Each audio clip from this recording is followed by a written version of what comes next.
Very good afternoon. Myself, Ekta Dubey. So before I start, I just wanted to understand that, am I audible? Yes, you are. Yeah, I'm so sorry. There might be a little disturbance because of the construction, but otherwise I'm loud, right? Yes. Yeah. Thank you so much, everyone. So hello all, a very good afternoon. Myself, Ekta Dubey, and on behalf of the Analytics team and our partners, Lead Squared and Ozonetel, we welcome you all and thank you for being part of our webinar, which is Breaking Barriers to Patient Engagement, Imperatives for Internal and External Communication in Healthcare. So before we start the webinar, there are a few guidelines that I would like to highlight and make you people aware of. I request all the attendees to be on mute when the speakers are taking the session, and also please switch off your videos. We are going to encourage Q&A after the panel discussion is over and the speakers have shared their insights. The attendees can ask their questions to any speaker after the panel. The guidelines are, you need to raise your hands, unmute yourself, no need to on the video, introduce yourself and put your question to our speakers. Now to start with, I would like to introduce our partners. Lead Squared, recognized by Deloitte, Frost & Sullivan, Trust Radius, NASSCOM, and many others. Lead Squared is a SaaS solution provider helping 2,000 plus enterprises across 19 countries to drive sale efficiency at scale. We have Ozonetel, which was founded in 2007 by an experienced team of technologists and entrepreneurs. The full stack customer experience software was built from the ground up to solve the practical problems that keep call centers worldwide and making the most of their communication platform. In this webinar, we have invited the healthcare fraternity, where we will be talking about how effective management of internal and external communication within your organization can ensure continuous patient engagement for a high quality healthcare system. Requesting the person to be on mute, please.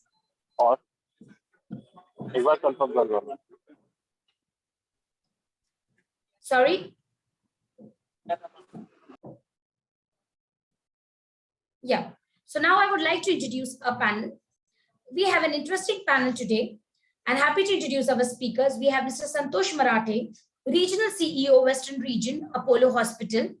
We have Mr. Dr. Kanal Prabal Dev, Head of Operations with Astra Labs.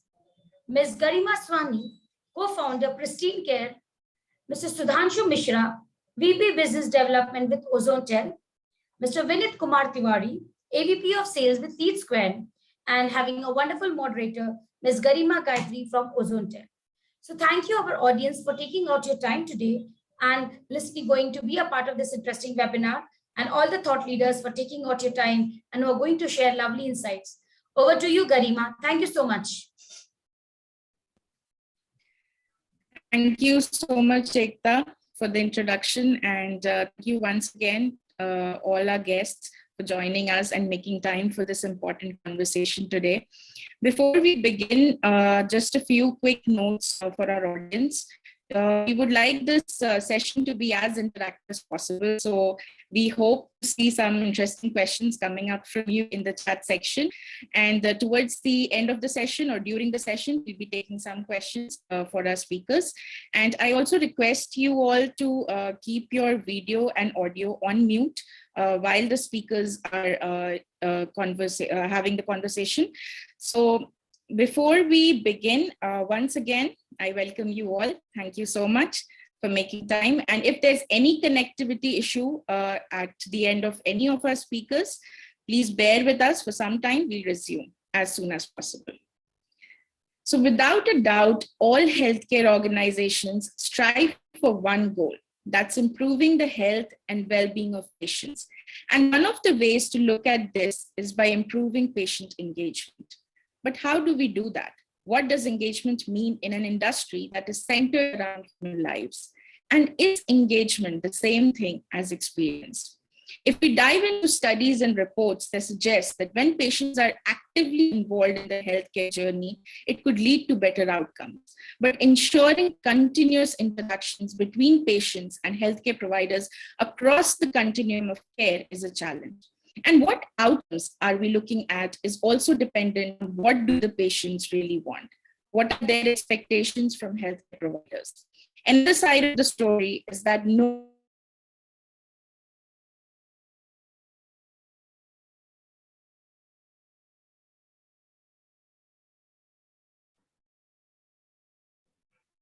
Hi. I think, Garima, yeah. Yes, Garima. where exactly did I lose the internet? I'm not sure. We lost you for a while, Garima. Just for a few seconds, we lost you. Okay. Last 10 seconds. Yeah. Okay.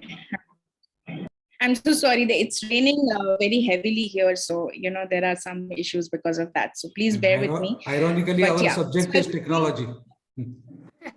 Yeah. Yeah. So yeah, I was saying that, another side of the story is that no matter how far the technology takes us, nothing can really replace the value of human interaction.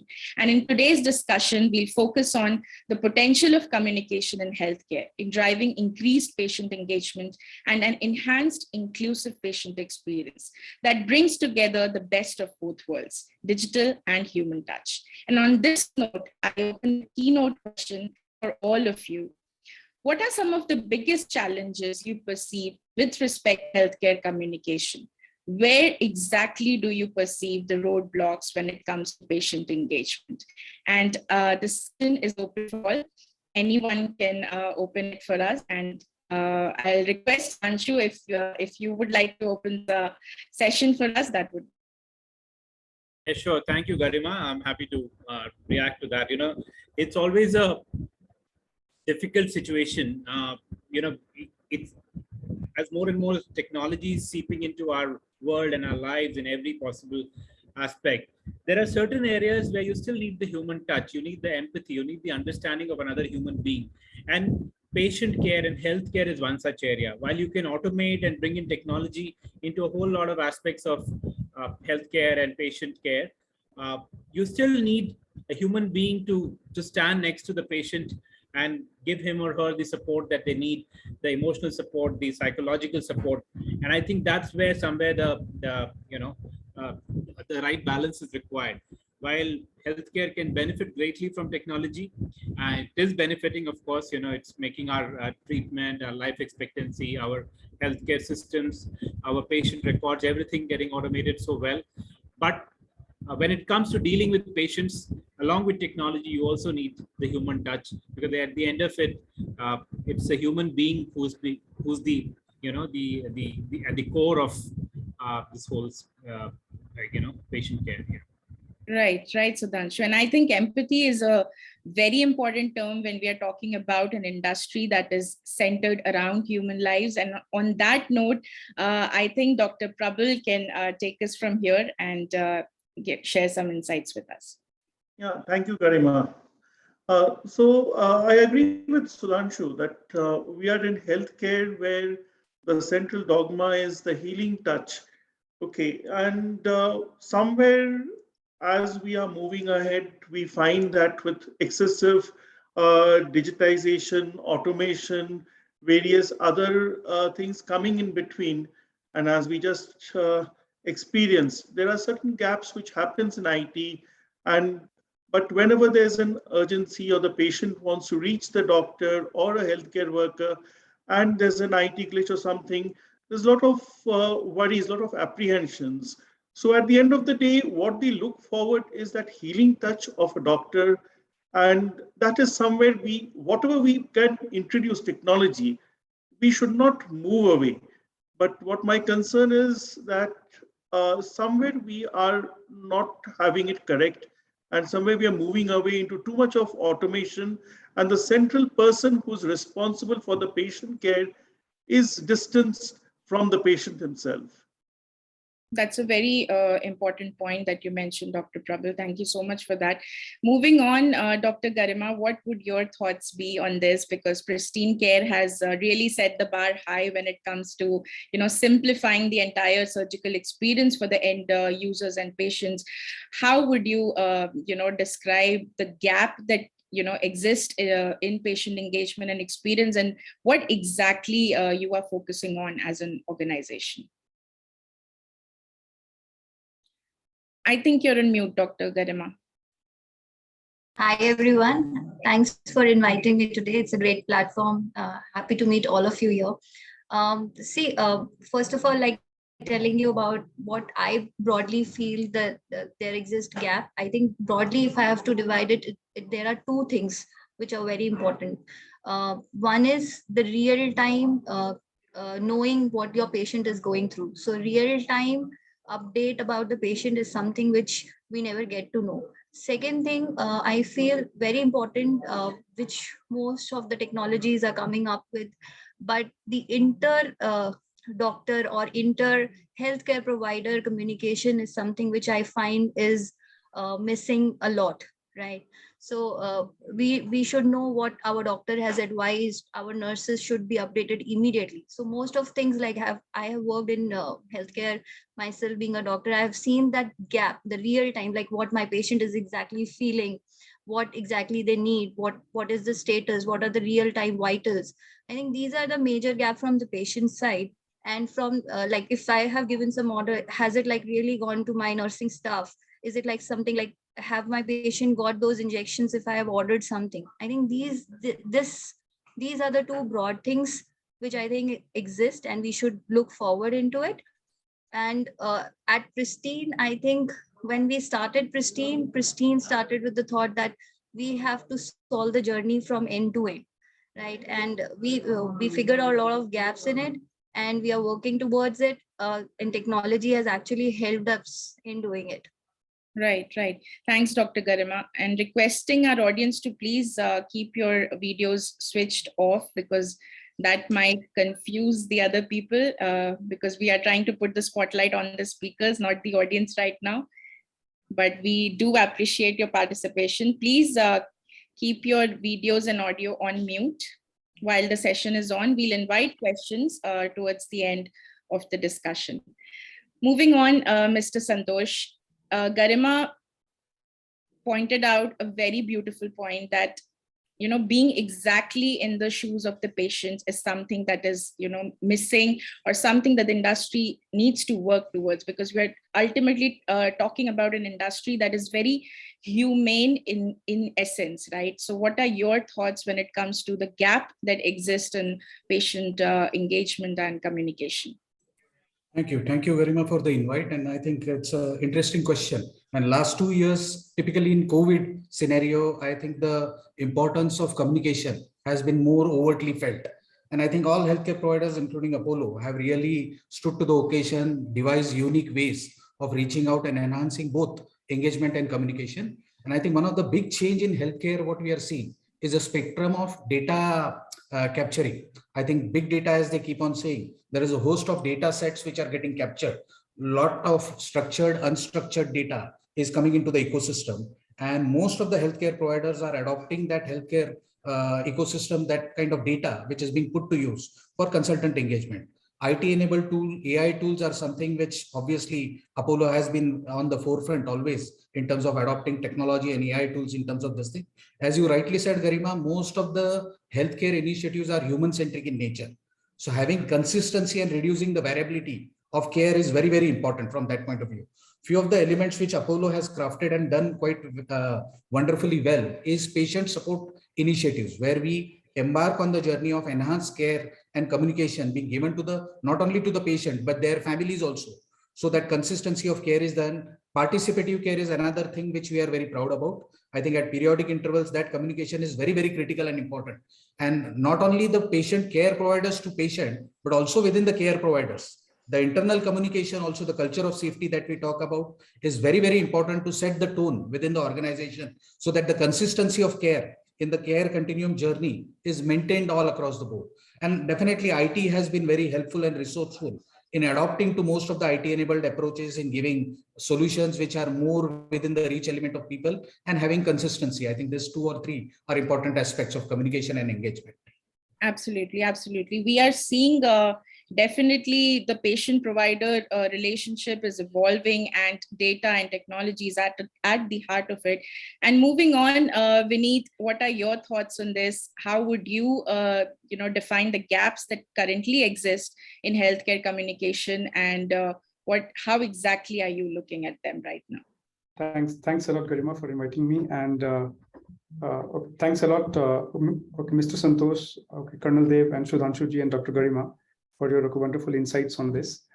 I completely, so I'm trying to build my thoughts onto the liners from all of you, and I'll try to break this communication. Where does it start, and what are the components of it? So in healthcare, I mean, communication is very important, and 2 angles to it. Okay, one is the human angle, and the other is the system or the technology angle. Now, coming to where it starts. So communication starts, okay, with an inquiry. So first time, a patient who is raising an inquiry to a healthcare service provider, it starts from there. Now, the patient or the inquiry is always time sensitive. It has to be addressed immediately. And it is addressed by a human being. So empathetic touch, it's like, as all of you mentioned, but system helps us in terms of, automating to ensure that within that time, the turnaround time to respond to an inquiry should be reduced. But it can be, say, I mean, okay, few minutes to say, it's like 30 minutes kind of, okay, it's like, okay, within 30 minutes, the response should be given to the customer because he's running on a time sensitive. So there it starts. Now, once the inquiry is kind of received, captured into the healthcare service provider or into the ecosystem, then the patient or the person who has raised inquiry would be coming to the premise, or he will go for a video consultation or online consultation or in-person consultation. So there, all that human touch is needed. Right, and to ensure that the human touch is also kind of sensitive and intelligent, we need to understand everything about all the information, the relevant information about that person. So systems and technology help us to ensure that we kind of put all that into a record room, or that information is available to, like, for the call center guys, for the counselor, for even for the doctors. We feel all that information, and this is recorded. So how technology can help seamlessly capture all this information. And if it is fragmented, it is a gap. Right. If it is fragmented, it is a gap. The third is, so as Mr. Santosh mentioned, that a lot of investment has been done, and healthcare is like overwhelming from the perspective of digitalization. And the only intent is to ensure that, the technology help to serve the patient or the customer better. So whatever the adoption, the technology we bring into the system, if we are not able to personalize it to the level of the end, like patient who is raising the inquiry, then it's a gap. Right. If these systems are not integrated together to pass on a great experience, empathetic experience to the patient, it is a gap. Right. So this is my understanding about what are the gaps, in terms of communication in the healthcare ecosystem. Mm-hmm. Right. Requesting Ms. Manshil to please switch off your video. Yeah, thanks, Manshil. So yes, there is a layer of technology, but how do we move from personalization to hyper-personalization, which is, at the core of the conversation right now? This is something we need to look at during this conversation. And on that note, I would pose my question to Dr. Prabal.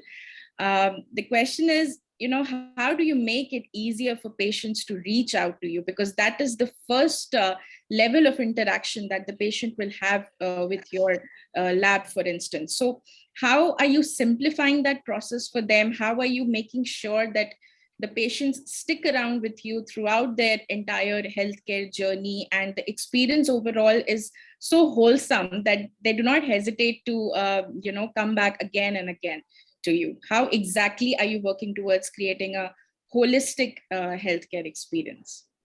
I understand because today the focus is more on the patient. And when I see from the diagnostic or from the corporate diagnostic lab perspective, a lot of focus is on B2C, where directly to the patient, the focus is on the patient.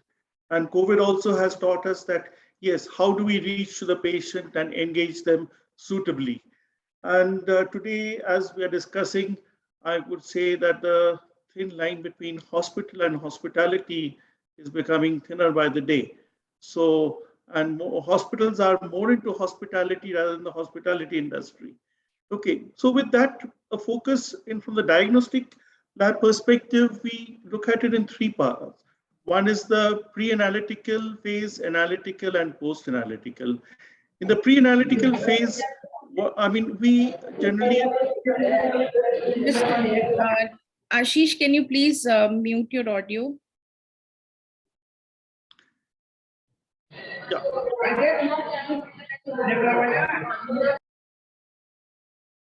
Requesting once again, audience, please keep your audio and video on mute. It might just disturb the conversation. Yeah. Yes, Dr. Prabal. Yes. So first of all, at the pre-analytical, how can a patient, like if somebody wants to decide, or wants to do a test, has been advised to do a test, or wants to do a healthcare checkup, what will they do? They'll reach out today. The best thing is to Google out labs near me. Okay, so somewhere that is, we have to have an omni-channel presence. Okay, and with a so powerful social media and everything, there's always a way to reach out to patients, and whatever are different offers, schemes, and whatever are there, we can sensitize the patient and reach out to them. But that is not enough. There might be some patients who are coming to us frequently. Okay, and for them, we know that they do a test at a particular frequency. So we have a list of that. We call them also from our caller base. We call them also. They like that personal touch. It is not always an automation, or somebody reaches the website, there's a bot chat, or there's something. So patients might not get the required information, or they might call up the call center. And if the call center person is not sensitized, or rather empathetic to the situation, it might not be to our advantage at the end of the day. So from that perspective, we try to reach out personally also. Once we find that, yes, there has been a query on a social media or something, we reach out proactively to the person and try to find out the need. Okay, so one is that. Secondly is, again, if there's a home collection query, and one of the most important things which we learned during COVID also, frequently there can be delays. An appointment is there, frequently there can be delays. And if we do not reach out to the patient that, okay, there's a delay for a certain reason, they get quite upset that whether somebody is coming or not coming. There's a lot of apprehension. So out there, if I leave it to my team or somebody, a call center, it really message doesn't go. So that is very important, to reach out to the patient. Everybody is understanding today. They understand that there can be a delay. The person going for home collection can also fall sick. So that is there. Now, during the, once the person comes here, that is, from that time, the analytical phase starts off. Right at the, reception itself, we try to explain what are the tests, see what is the prescription, we see whether that tests, whatever they are asking for, are correct or not, or if something can be advised to them, we reach out to them, we sensitize them at that stage. Then before phlebotomy also, we explain to them what is the process, what to expect after phlebotomy, what to do, what not to do. And as we're talking to them, we're actually observing them real time, whether they are having any, adverse effects during phlebotomy or anything, or after post phlebotomy, any adverse effect. We see that they are stabilized, and then they leave. In case they have any queries about the test or the report, we definitely explain to them, because that is one of the major thing, that if we make them a part of the discussion, okay, part of the process, we have a lot of good bond building between, and that is where the human touch comes up, especially with a diagnostic lab. That is the point when we see the patient. Okay, and it really builds up the bond. And subsequently, once the test is done, from Astrolab, we have a very nice concept that we offer the patient that we call them up, that this is your report. Your report would reach by email or by SMS. But in case you have any queries or any clarifications or anything you want to discuss the report, there's a doctor to discuss it. And that is very important today because, I mean, in medical practice, everybody looks for a second opinion. Right. In today's, when wellness is a big segment, people come themselves for tests. So they do not know how to interpret, where to go for a interpretation. I mean, a diagnostic value can be slightly off the normal. Okay. And it can cause a lot of apprehension. But if somebody is there to talk to them, explain to them, and that a doctor, okay, it makes a big impact. And in case something else is to be advised, okay, according to the need, they can be advised suitably. So this is how overall we try to make patient a participate in the entire diagnostic process. Right, right. And I think that's a very important point that the patients need to be included. They need to be feel that they are part of that journey Exactly. themselves, and they have some sort of control over the entire process. And I think you have beautifully articulated what a broken patient journey should not look like. So moving on, Dr. Garima, I would like to ask you, what does a broken patient journey look like to you? So I myself is a gynecologist, right? I have worked in different hospitals, like government, private. I've also done my own practice. I was of the habit of talking to a lot of patients. When I was even in my own practice, I used to take feedback about myself, like what you like, what you didn't like. So taking feedback actually helped. What I figured out that there were common gaps when the patients were trying, like Mr. Vineet also said that patients really feel challenge to book an appointment with the doctor. So that was something which came common to many patients, like how to book an appointment. If they're calling a hospital, they might not be able to connect with the right person to book an appointment. So booking the appointment was a big challenge. Wait time to a doctor was a big challenge, right? Suppose the consultation happens and post consultation, if someone, if the doctor has advised a surgery or maybe admission, and the insurance needs to be done, to go about it was like something which most of the patients were not aware about. Now, during when they have to come for the surgery or they need to get admitted, the fear in the patient's mind or the fear in the family mind was like tremendous. So coming to hospital was a big challenge. Then during the course, like when they are in the hospital, they don't know what is next, because as we are now discussing that communication is a big challenge. So they were not knowing what exactly is going to be the next thing in their journey in the hospital. Now, at the time of discharge, mostly we all know a lot of hospitals faces this issue of discharge delays. So when is it happening? When will my approval come in? All these were like the patient side issues. Now, once they have got discharged, how is their recovery going on? When they have to come for the follow-up? Who to connect to so that they can book their follow-up with the doctors?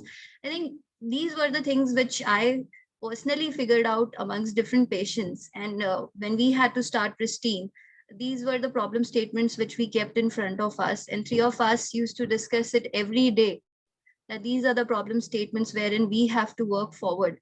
And that is something which we started Pristine with. And that is something which Pristine is trying to solve till means we are trying it and solving it today. Absolutely, absolutely. And I believe that staying patient-centric in itself is a very huge challenge as the organization scales up.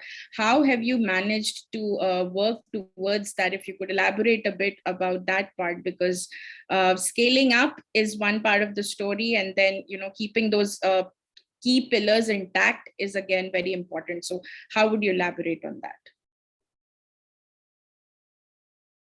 We have used both the things, personalization as well as technology, to bring that thing in picture.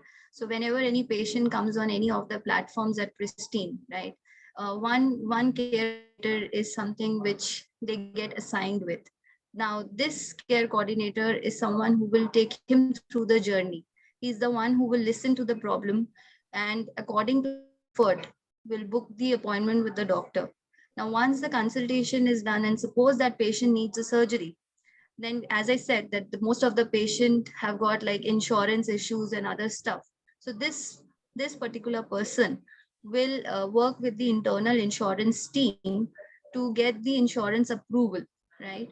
Once the insurance approval is done and once we know which hospital this patient has to get admitted, now the day of admission comes in, wherein like this person will book the cab for this particular patient to pick him from his house to the hospital. Now, once the patient comes to the hospital, we understood that admission was a bigger problem, right? So once the patient reaches, there is something which we call as pre-booking of the patient. So once the patient comes at the hospital at the admission desk, we make sure that they should not wait for like more than 15 minutes. They just have to do a little bit of formalities. Their rooms are all already booked so that they can directly go to the room. All respective investigations happens inside the room, and then the surgery happens. And during that journey, again, one person is there with the patient virtually, who will be available 24/7, so that in case they face any issue in the hospital, this person can be connected easily and whatever is the problem can be resolved, right? Now, at the time of discharge also, like we keep an update about the discharge process, like where is it stuck, whether it's happening on time or is it yet taking some more extra time, all that thing. Once the patient gets discharged and when it's like we send them back home, like the cab services which we provide, then there is a feedback team who calls up the patient, right? And we also like take digital feedbacks wherein we get to know how was their experience with Pristine.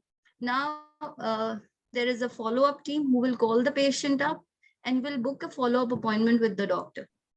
Now, all these things are happening not just through manual or human things. There are technologies which we have adapted, like if there are different tools, CMRs, CRMs are there, and there are like different applications which we have developed internally, so that everything is linked. Everything is there on one dashboard so that we are aware which stage the patient is. For the patient also, we have developed patient application wherein patient is aware which stage he or she is in. Like suppose he has to book his appointment, he will know the next step is to go to the clinic. Once the clinic doctor consultation is done, he will see the prescription. Like doctors are using electronic prescription EMRs and all. So he will get the prescription in the app. Now, suppose he has to go for the insurance, the patient will update all the insurance details in the patient application itself. Now he will get the whole detail about the hospital, which hospital he has to get, what is the name of the surgery, everything on the applications. He will know what the journey is going to be there in the hospital, and post that he will also know about the follow-ups, and the follow-up prescriptions can come over there. Garima, are you there? I think she got. I think we lost her. She might come. Give me a moment. Okay. Some connectivity issues.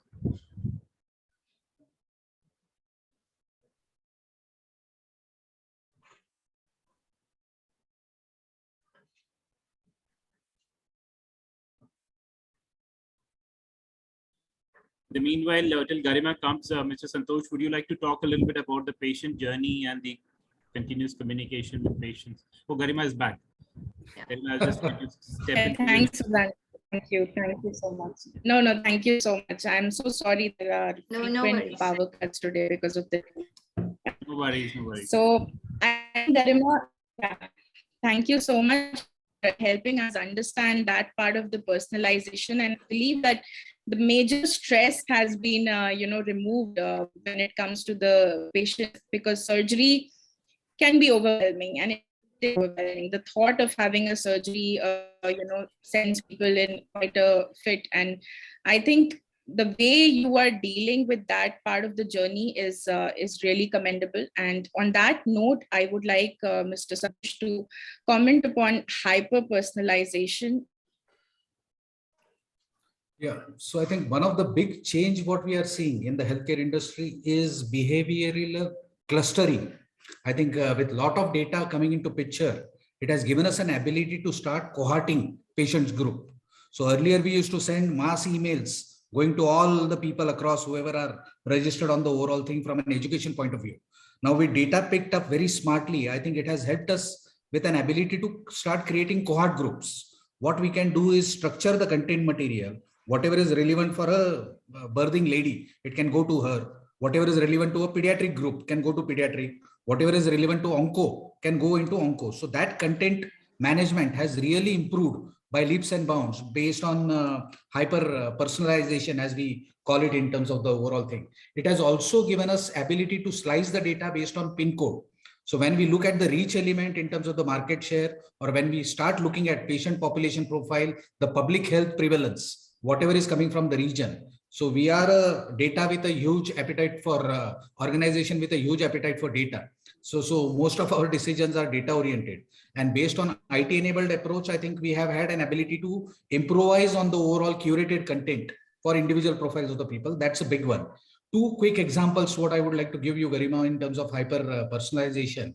I think NCD has been a topic which is very near and dear to Apollo. I think the non-communicable disease profile, what we see, as our chairman always keeps on saying, it's a tsunami in the making in terms of this, which is unfortunate. Lifestyle diseases, as we see in terms of this thing. So we invested a lot in terms of wellness part of it through health check.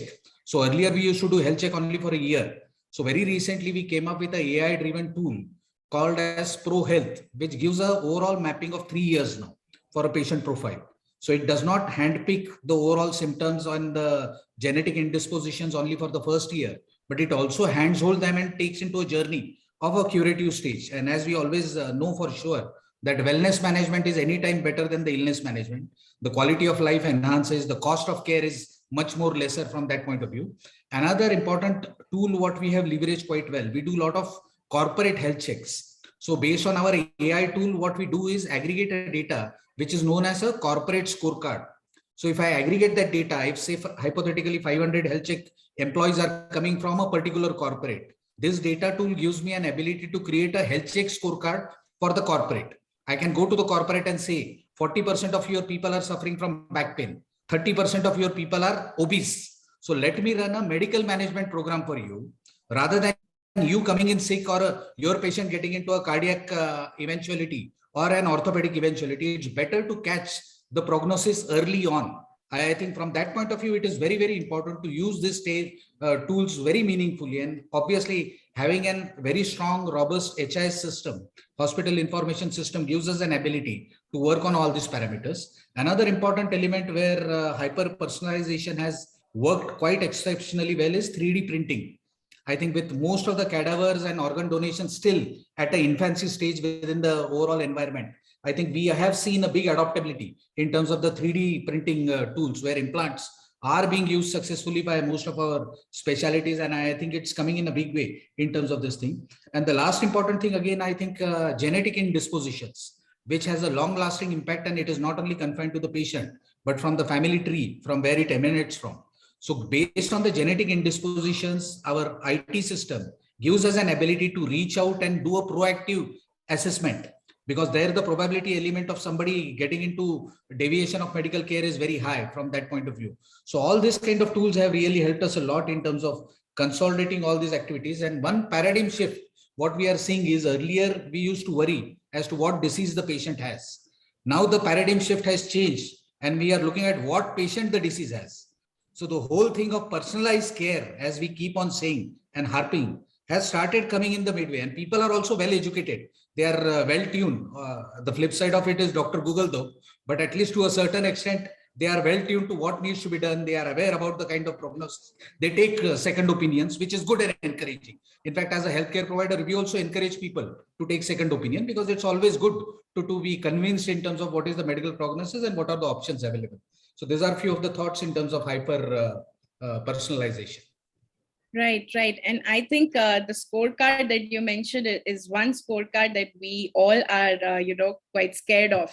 We don't want to see, what levels have gone up, how the weight has gone up, and, and predicting things in advance, predicting the problem in advance is an important part of the story. Just this morning, I was reading about PCOS, that it is one of the most undiagnosed diseases in India. Very few people are aware about this problem. Right. And how it affects them mentally, emotionally, and physically. So I think that's a very important argument, Mr. Santosh. Thank you so much for that.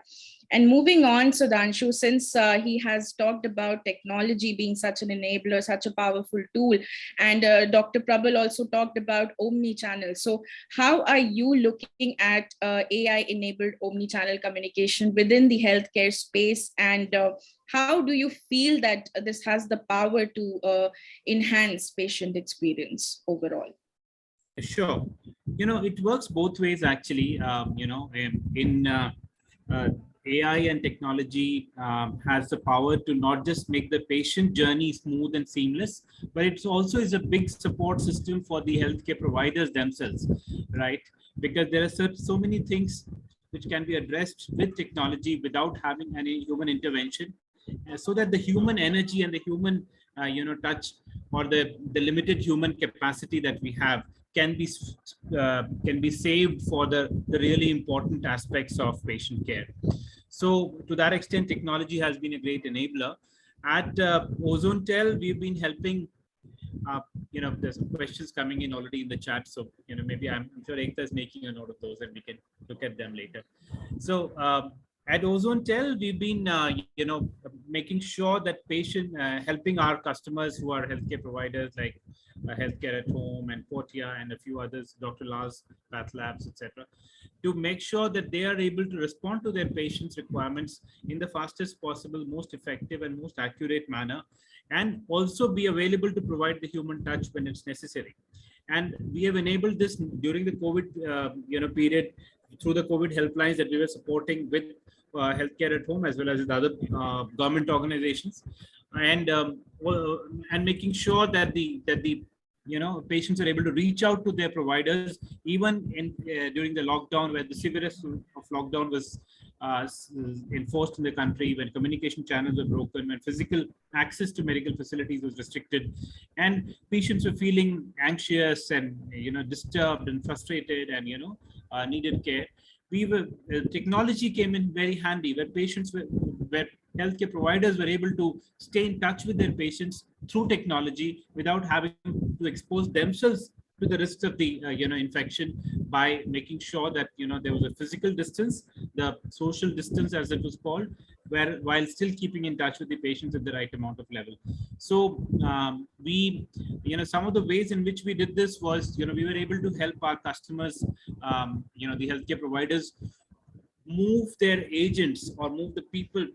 As you know, we are a contact center services provider. We were able to move our customers' agents to work from anywhere model, from working from a physical facility or a brick and mortar facility of the healthcare provider, to be able to work from home within a matter of hours, without any drop in service, without any drop in data, without any drop in the analytics that they were doing, and in a very, very proactive manner. So that is one big aspect of technology that came into play, where customers were able to continuously access their providers, patients were able to access their providers without any drop or without any hiccup, in spite of the pandemic and in spite of the resulting lockdown. The other thing that we did was, with some of our healthcare providers, was a lot of when patients are anxious and curious and they're waiting for test results, or they're waiting for some kind of diagnosis. Sometimes they burden the healthcare system with too many calls or too many messages, right? And a lot of times, in spite of the fact that I've given my sample in the morning, I know the report will come at 5 o'clock in the evening, I start calling my provider at 2:30 or 3 o'clock. Is the report ready? Is the report ready? And the healthcare system, with its limited capacity, has to deal with that, right? So when technology can actually help in that kind of a moment by identifying who's calling, and by providing them the right information at that time without human intervention. For example, if I'm calling a provider for my registered mobile number using a CRM like Lead Squared, or any data interface that is integrated, that can actually figure out who's the caller, and then fetch the record from the system to see what the status of the report is, and convey that information to the caller without a human being to intervene. Now, in case the person has a more detailed query or something else, then they can use the IVR to reach the right human contact to provide that information. So this is one example that I want to share. I have a few more, in fact, quite a few examples and case studies which have come up during the pandemic, and I'll be very happy to talk about that.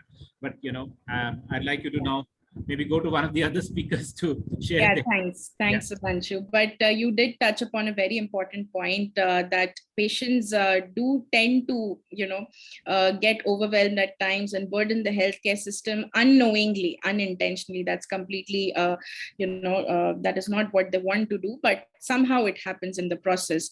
So, Dr. Garima, since you're a doctor and you have had that sort of very intimate interactions with your patients, how do you look at this part of the story? Because whenever a patient is coming up to you with a problem, the first thing is that you try to have a conversation, make that person feel at ease, and then you begin the diagnosis and you come to the treatment part.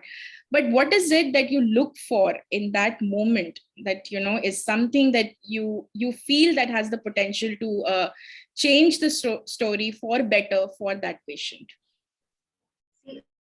As a doctor, I can say that any patient coming to the OPD will take the treatment from that particular doctor if they trust the doctor. So for a doctor to build the trust is something very important. So what I feel, doctors should be very, very transparent in telling what the patient is suffering with.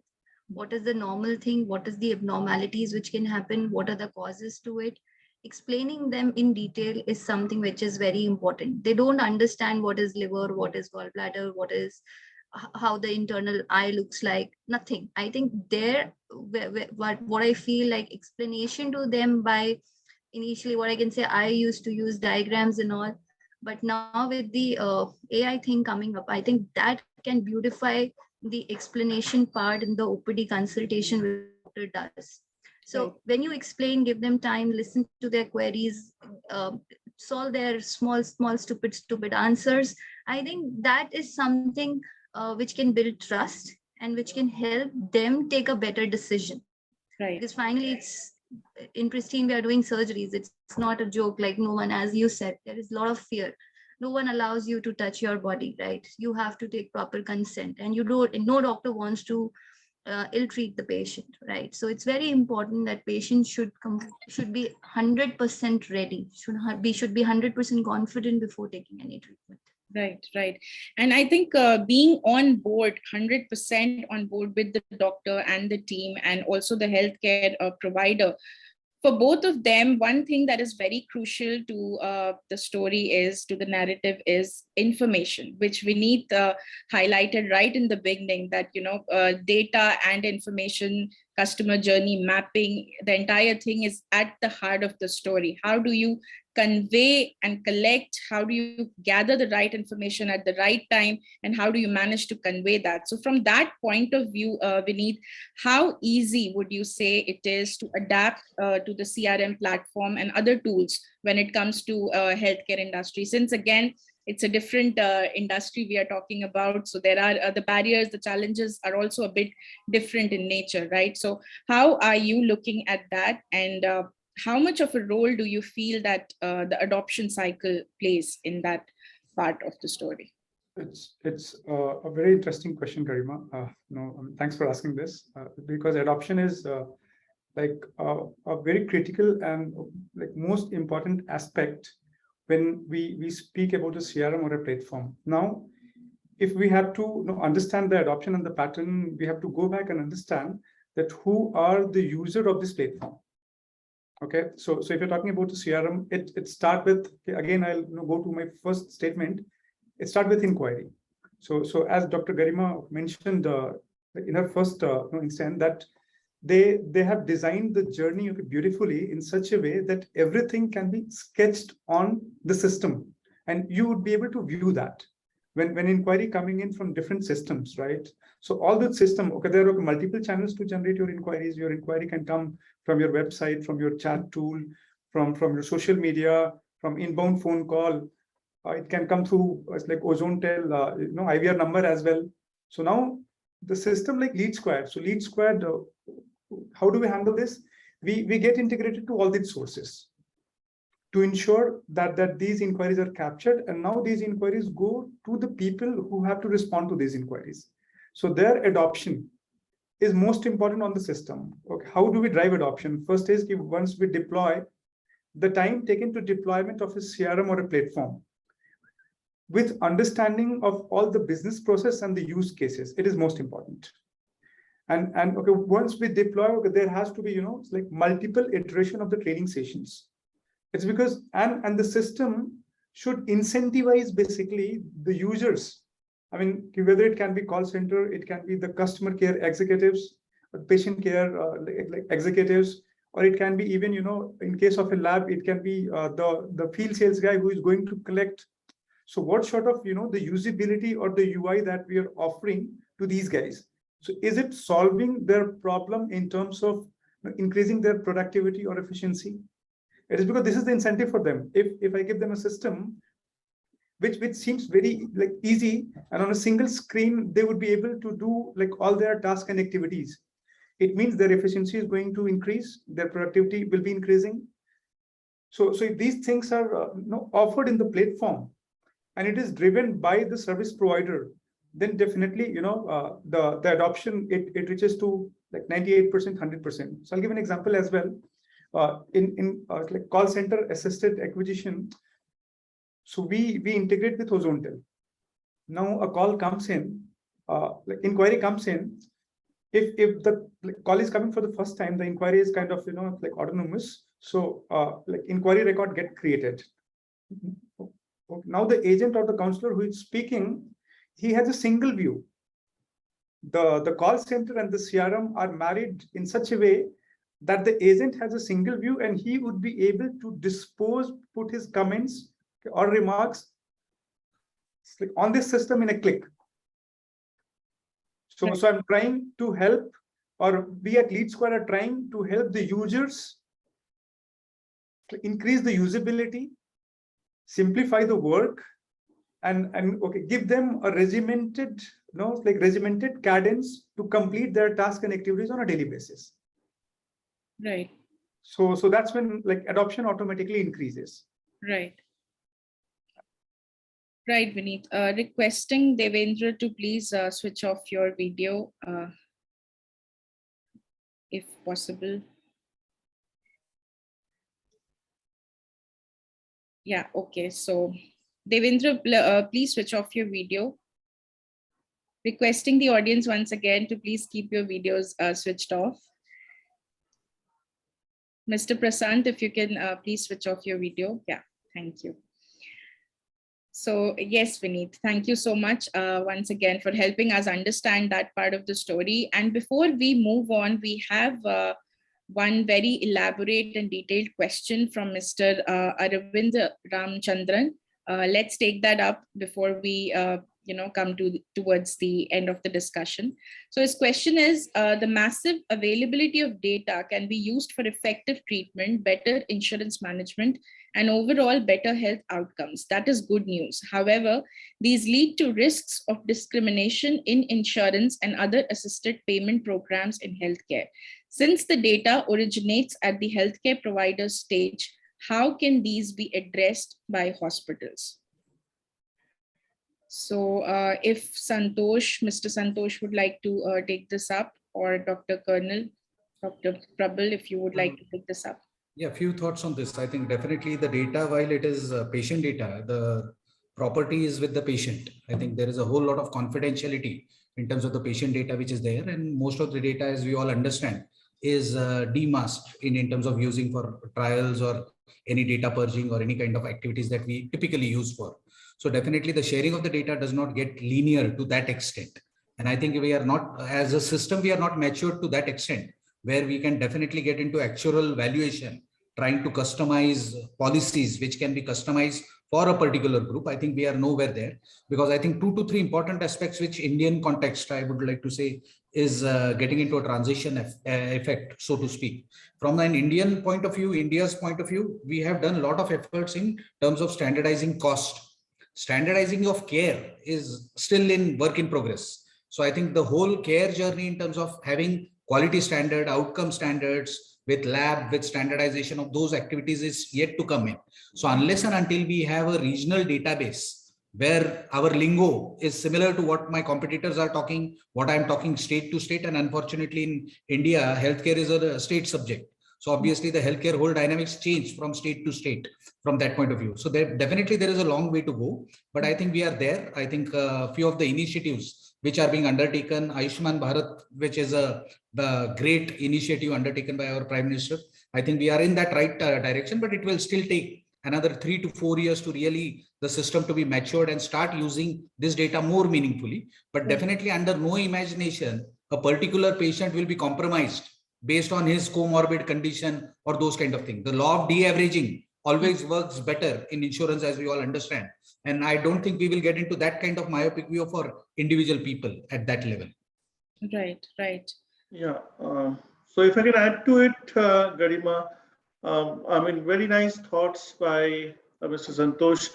And in fact, the question is very interesting. That brings into totally different dimension to the discussion, because big data, data analysis, how it manages in patient care adds up is a lot of thought is going around it, how we can leverage AI and data analytics. Today, we analyze data, what we consider as pertinent to what our queries are. But there's a lot of data. First of all, data protection is an important thing, and what happens to rest of the data. So that is where big data analysis comes up in the background.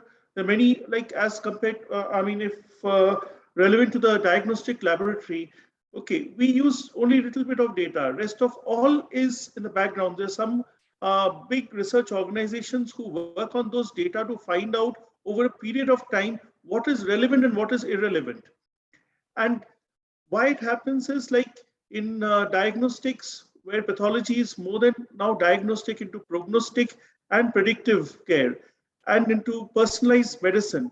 So from that perspective, everything, all data is there in the system, right from the HIs to our limbs, everything is in the system. And as we get into digital pathology, molecular genomics, everything adds up. And there are certain scoring systems for patient prognosis, patient outcome that are being also calculated. So it is, data today is one of the most exciting things which are there. And I'm sure as we move ahead, okay, that is where patient care will get more refined as we have a good analysis of all these data collated together. Right, right. And we have another question from Mr. Rajat. Technology enables to scale. However, the downside of technology-based communication is lack of human touch. Patient who is seeking medical advice also needs emotional support extensively to adhere, retain, and gain trust. How can one scale effectively without losing the human layer of interaction and maintaining the standard of quality communication? So Dhanshu, would you like to take this up? And Vineet can add to it. Yeah, and I think probably Dr. Garima can also add to this, because they are trying to their model is of reaching out to more and more people and through use of technology while retaining the human touch in a very, very sensitive area like surgery, right? Yeah. So, but what I want to say is, from a technology standpoint, we are absolutely conscious. We are a technology organization, and we always try to be at the forefront of technology by innovating, by creating new solutions, by making sure that artificial intelligence and other automation aspects are brought into the the element of design as far as our services are concerned, our products are concerned. But so for us, we are not really a patient care or healthcare organization. We are more of a technology organization. So our focus is always going to be that. But in our collaboration with the healthcare providers, what we have seen is that a hybrid works the best. You use technology for the areas which are less sensitive, which are automated, which are repetitive, which are more predictable, and you help the patient journey through an automated process. However, wherever it comes to any element of more seriousness or sensitivity or any kind of critical care, obviously the human care is relevant. And these are things which keep evolving with time. As technology evolves, even the models of patient care keep evolving. Some of you may remember that in the good old days when we were and I know good old days for me may mean something different and it may mean something different for a younger person. But I remember days when we used to have a family doctor, and even if somebody in the house had fever, the doctor would would be called, and he would come home with a briefcase. He would attend to the patient. He would not just give a prescription. He would also hand over some medicines to be given. He would dispense the medicines right in the bedroom of the patient, and then while leaving, give instructions to the family members about the kind of care that's to be given to the patient. So it was completely human, in that sense, right? From there, I don't think, especially in larger cities, we can afford to have a doctor visiting us unless it's an absolutely critical issue. We are all used to now going to the hospital, going to the clinic, and consulting a doctor, or consulting them telephonically or remotely. So the model has changed. The same thing is going to apply to patient care. I think I saw a comment in the chat box that said that the healthcare organizations have to develop different journeys for different types of patients. So I can relate to that completely. For example, my ability to access healthcare or reach out to my provider using an omni-channel or using different models is different from what my mother or my grandmother would be able to do, right? So there will have to be a different journey or a different process for them. So I agree with that point completely. I hope I what I'm saying is making sense to all of you.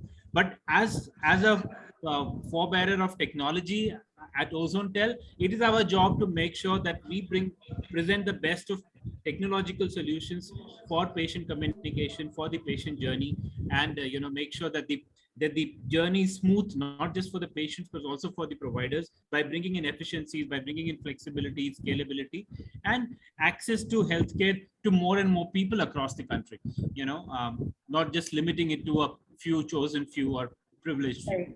So, Right, Sudhanshu. Yeah, Vineet, would you like to add to that? Yes. I mean, thanks, Sudhanshu. I mean, okay, this was quite like enlightening. So with technology, I mean, evolution of technology basically. So I want to state that the technology is evolving, and it is evolving to help to serve people better. Right. When we talk about like digitalizations, why digitalization is happening across. So if you're taking healthcare an example, like CRM platform, okay, then cloud telephony, other tool, HIS systems. It is to ensure that we spoke about personalization. How do we ensure that we go to that personalized label and we empathize with the patient. So that that empathy can come like if we know about that patient. So these like informations are helping, and this technology is helping in getting that information to ensure that we empathize. And as Mr. Santosh mentioned, that with a lot of data coming in, he is able, or his organization is able to cohort it, and then pass on the relevant communication and information to the group. Say somebody who, like, there is a group of like patient who are getting treatment for cardiology. Now, like, they would require all the information related to cardiology. So technology is helping him to segregate, to dice that data, send out all the relevant communication. Dr. Garima and Colonel Pavel also mentioned that it is technology which is helping them to ensure that the human touch is maintained. There is no doubt that technology cannot at all replace human touch, but technology can only help the enablers to serve the patient better. and to bring in all the relevant information like that is needed to serve them better. Right. Dr. Garima can no further add on to it. Yeah, so what I can say is definitely automation will help. Like our government has also released health ID thing. Now, what I can say is definitely empathy you cannot take away. But, when you see a patient and like I always tell my doctors that when a patient is entering, you should know the name of the patient. A very small example. When you know the patient who is coming in and you just call them by their name, the trust level goes up, right? Other scenario is where you don't know the name of the patient, right? And you ask, what's your name? I think that's a different story.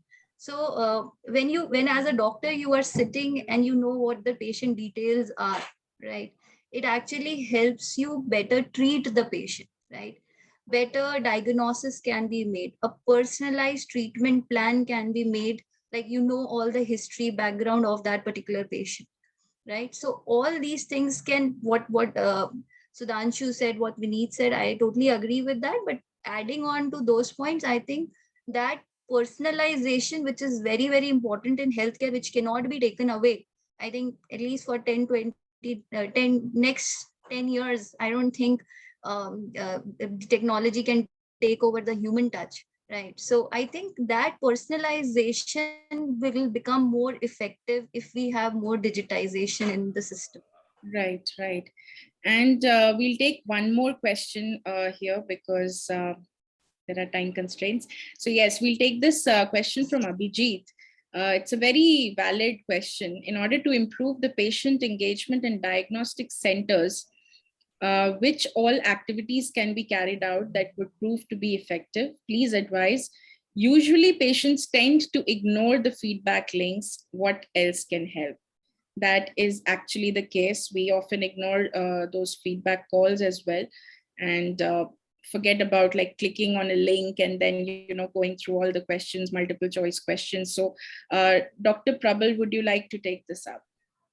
Yeah, sure. The way we do it is we call back patients at random to find out a realistic, like when we monitor NPS score, we monitor it more realistically. Okay. And we call back patients, we take back, from the diagnostic lab, we don't really say patients, we say users. They can be patients, they can be wellness, they can be doctors. Okay, our collection centers, all of them are using the lab facility. So we take inputs from everyone. What is happening? How are we doing? And we have developed various mechanisms so that multiple different feedback we take.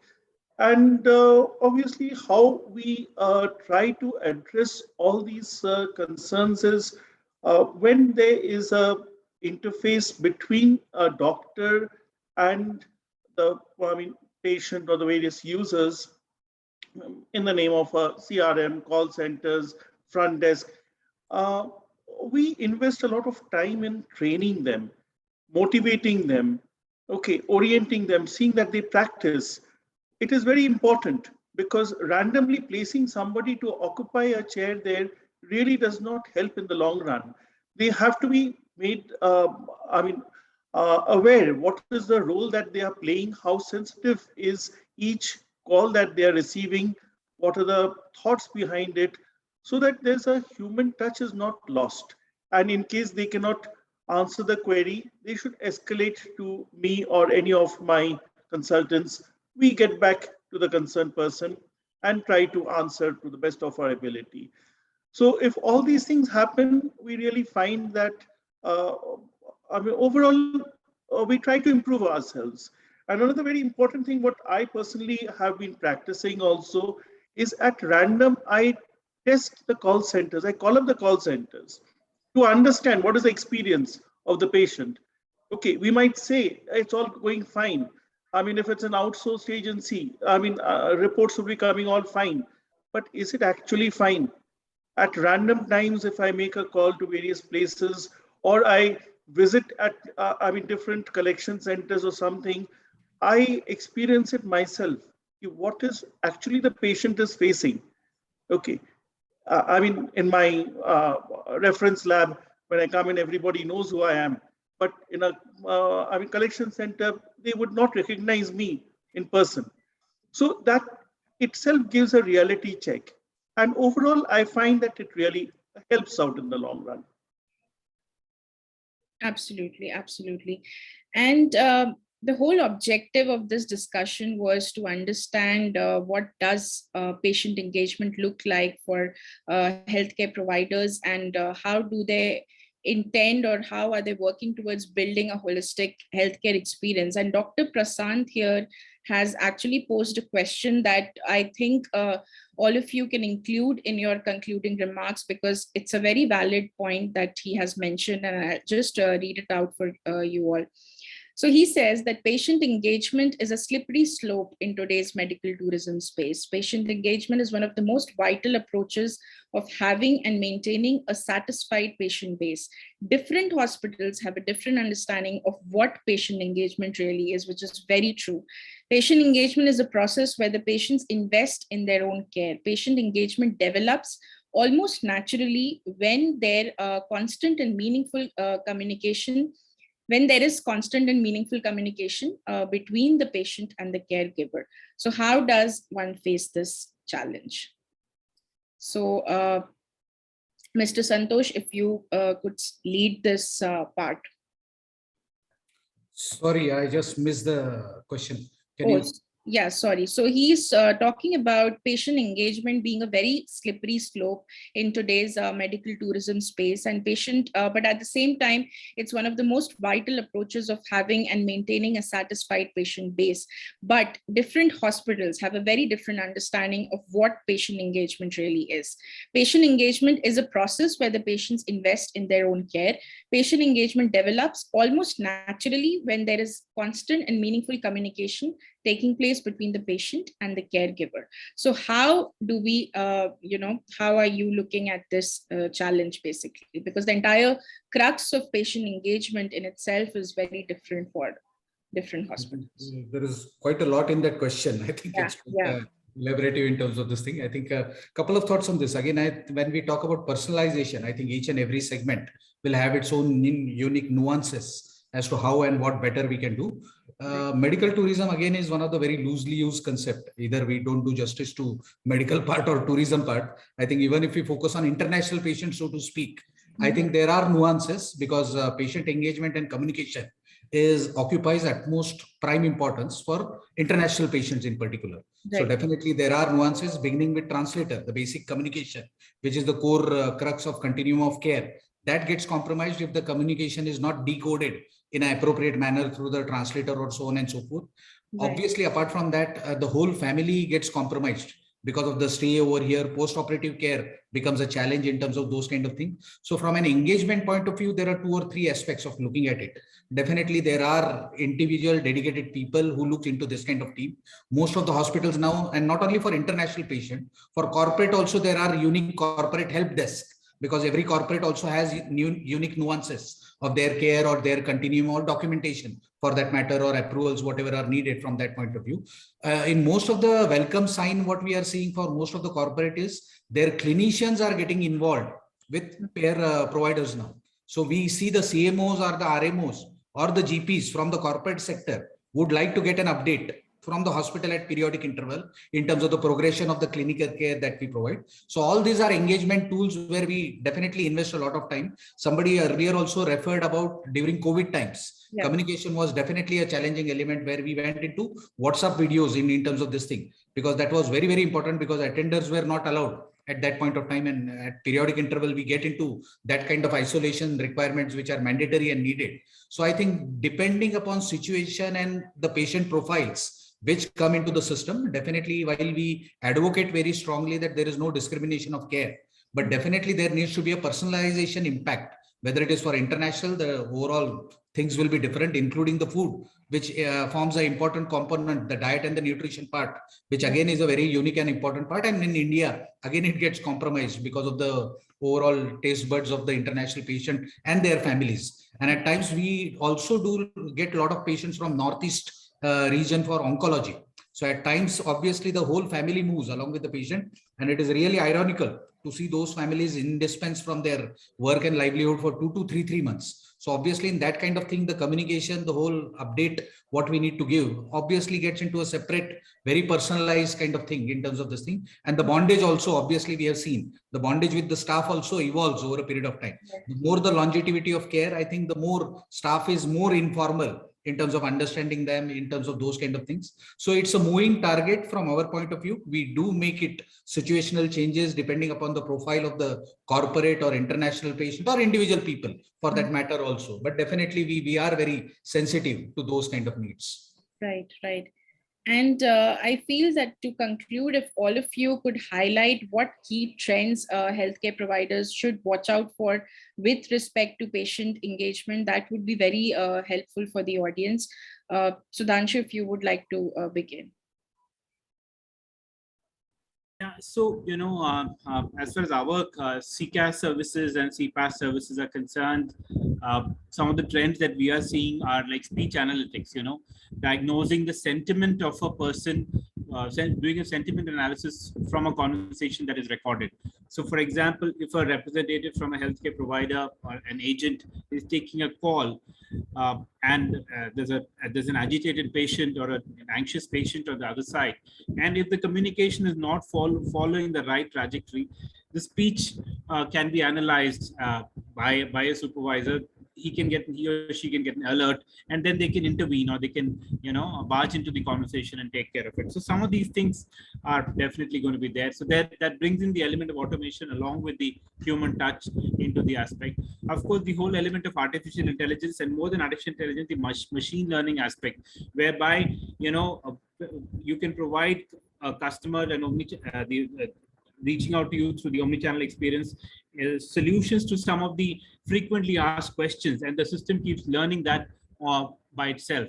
So there are certain questions, and that's where machine learning is going to play a big role, because many patients suffering from the same illness would typically have the same kind of answers, and they would be raising the same kind of questions. So machine learning can actually help provide those answers, and that is getting refined as the time is progressing.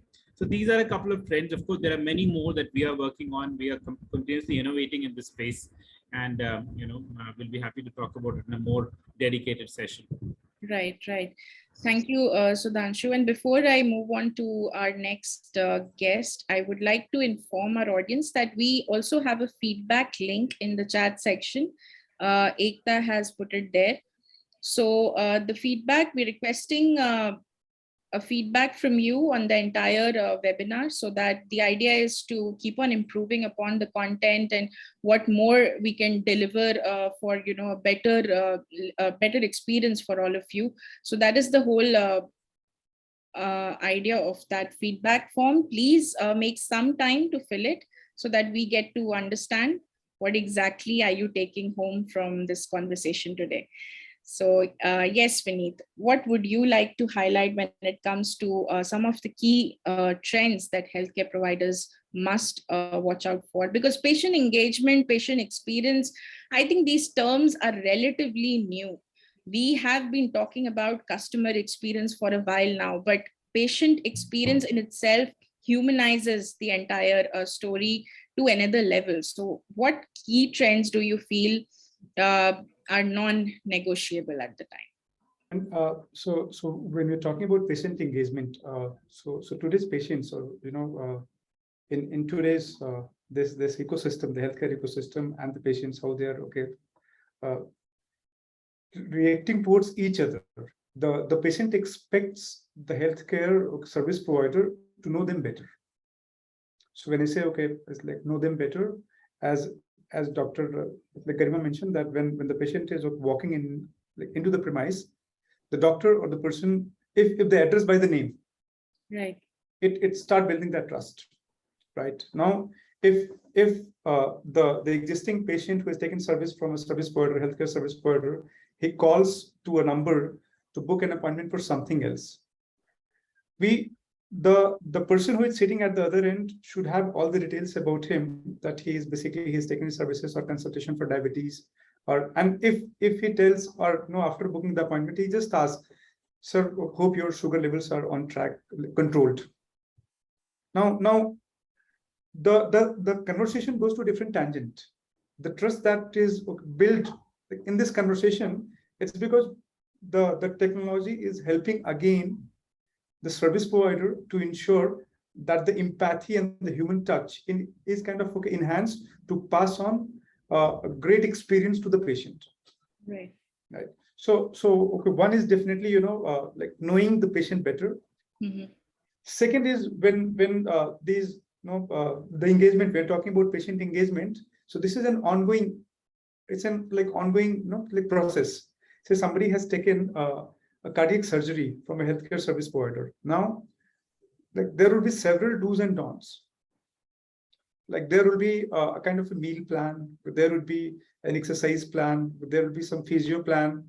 So one is you keep that patient engaged through your counselor for the follow-up checkup and all that. Second is at the same time you send out all the relevant communication to him. It is knowledge sharing with him, right? Right. This knowledge sharing keep the patient engaged. So see, feedback, like as we know that like most of us, we forget to click on the link of the feedback. If the experience is not bad, if the experience has been bad, then no, all the customers, all the patients, they go on the feedback link, they post that I'm not happy, satisfied with this, I call that. If it has been okay, average or above average, they tend to forget. But if you're sending these kind of relevant communications, they have that thing in mind that okay, the hospital, the healthcare service provider, it's still caring about me. That care is kind of passed on to the patient. Right. So like this sort of engagements are kind of must, and we should, and as per our experiencing with working with a lot of healthcare, both in specialty segment, both in some of the segment like super specialty or say mother and child, we have seen that the marketeers of all these healthcares, they carve these kind of like sequential these campaigns or conversation to ensure that the patients are engaged with them. Right. And at Lead Squared, from a platform perspective, we ensure that whatever it is needed from a platform or a feature perspective is offered to ensure that this happen at the level. Absolutely, yeah. Dr. Garima, please share your final thoughts. I think automation and digitization is the future, right? I think this will help deeper engagement of the patient with their doctors and thus leading to patient satisfaction. I think this will lead to seamless scheduling, rescheduling, or cancellation of appointments. It can give better or early response to queries. It can give better and personalized care. More timely and accurate diagnosis can be made, like as I talked about Health ID, which our government AHDM has launched. And at Pristine also we have launched creation of Health ID. So a better diagnosis, or what we say, we are saying precision medicine is coming up, wherein we say that every patient is unique, right? Maybe the problem state or the disease is same, but as per the age, the treatment option can change, or as per the comorbidities, the treatment plan can be different. So I think a better accurate diagnosis can be made and a better precise treatment plan can be given to that patient. I think consistency will come in. Error-free electronic health records will help, means getting the whole data in one place. Better feedback mechanism will come in, right? I think AI can actually help in getting better feedback from different patients, right? And feedback is something which can help you improve every day. I think that's the future. Right. Dr. Prabal, please share your concluding remarks. Yes, I think it's a very dynamic process which is there, and we have to keep on modifying, improving it as we move. I don't think there's one solution for all patients. Like in precision medicine, it is more personalized medicine. So similarly, when we attend to a patient, look at their needs, engage with them, it's more of a personalized solution that has to be done. It's not one solution for all. Yeah. But today, with different types of healthcare setups, expectations are quite high from the patients. Right. And especially if they are going to high-end hospitals or to a corporate lab, expectations are different. Rather, I would say even in a government setup, in a blood collection center, I can't say token number so and so come for blood. I'm expected to say the name, and that is where the connect starts off. And yes, when I engage with them after the report is there, I say, okay, I have already taken out the previous report. That is where technology has helped me. And I give them the graph, the analysis. I'll say, as compared to your previous 4 or 5 visits, this is what your status is. The patient connects much better. They know that, okay, this person has taken the pains to go through all my previous records. Okay, that itself is very good.